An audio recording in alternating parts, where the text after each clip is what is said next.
크리스찬의 쉿, 콰이어트 타임.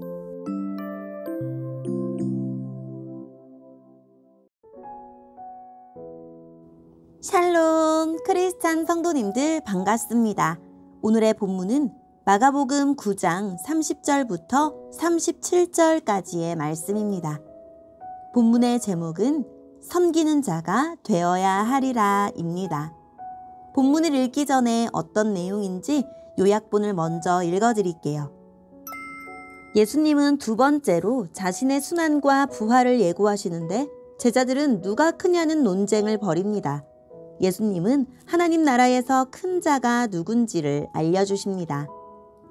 오늘의 본문 30절입니다. 예수님과 제자들이 그곳을 떠나 갈릴리를 지나가셨습니다. 예수님께서는 이것을 알리기를 꺼려하셨습니다. 예수님께서 제자들을 가르치셨습니다. 인자가 사람들의 손에 넘겨질 것이고 그들은 인자를 죽일 것이다. 그러나 죽은 지 3일 뒤에 다시 살아날 것이다. 그러나 제자들은 이 말씀을 이해하지 못했습니다. 그리고 예수님께 묻기를 두려워했습니다. 예수님과 제자들이 가버나움으로 갔습니다. 예수님께서 집에 계실 때 제자들에게 물으셨습니다. 너희가 오는 길에 무엇을 두고 논쟁을 벌였느냐? 제자들은 잠잠했습니다.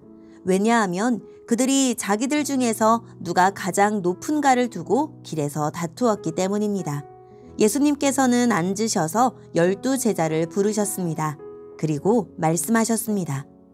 누구든지 첫째가 되려면 다른 모든 사람보다 나중이 되어야 하고 모든 사람의 종이 되어야 한다.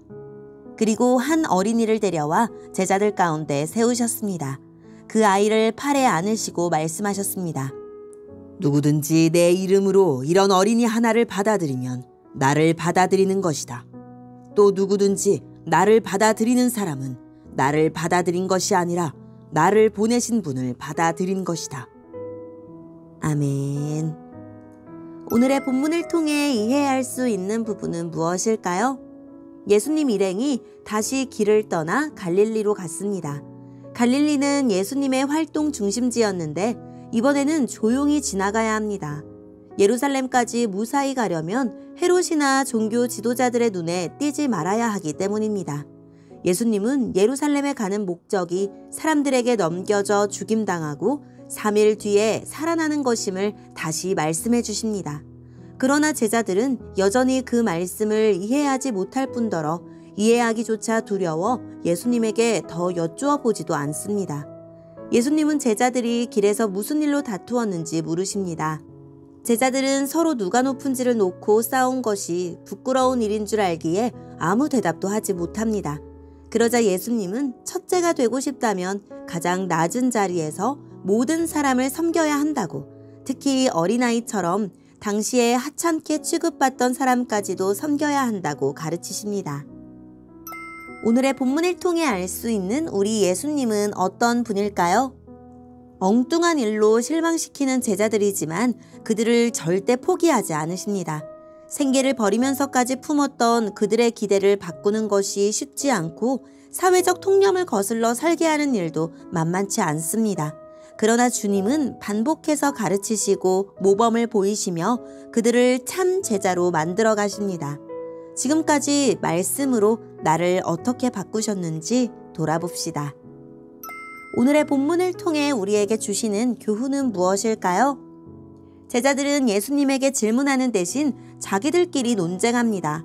예수님이 관심을 쏟으시는 죽음에 대해서는 기대한 것과 다른 대답을 들을까봐 베드로처럼 책망을 들을까봐 침묵하더니 자기들이 관심을 쏟는 지위에 대해서는 앞다투어 저마다의 말을 쏟아냅니다.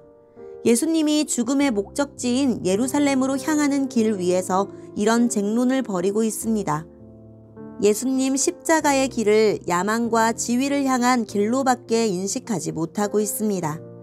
나 역시 남을 누르고 이겨 자신을 세우는 일에 예수님의 이름과 그분의 복음을 이용하고 있지는 않습니까? 오늘의 본문을 통해 각자에게 주시는 성령 하나님의 음성에 귀를 기울이며 살아계신 하나님, 예수님처럼 저도 기꺼이 낮아지고 섬기려는 마음과 행동으로 살아가겠습니다. 라고 기도하고 오늘도 말씀을 붙들고 승리하는 하루를 보냅시다. 여기까지 크리스찬의 쉿, 콰이어트 타임 이었습니다.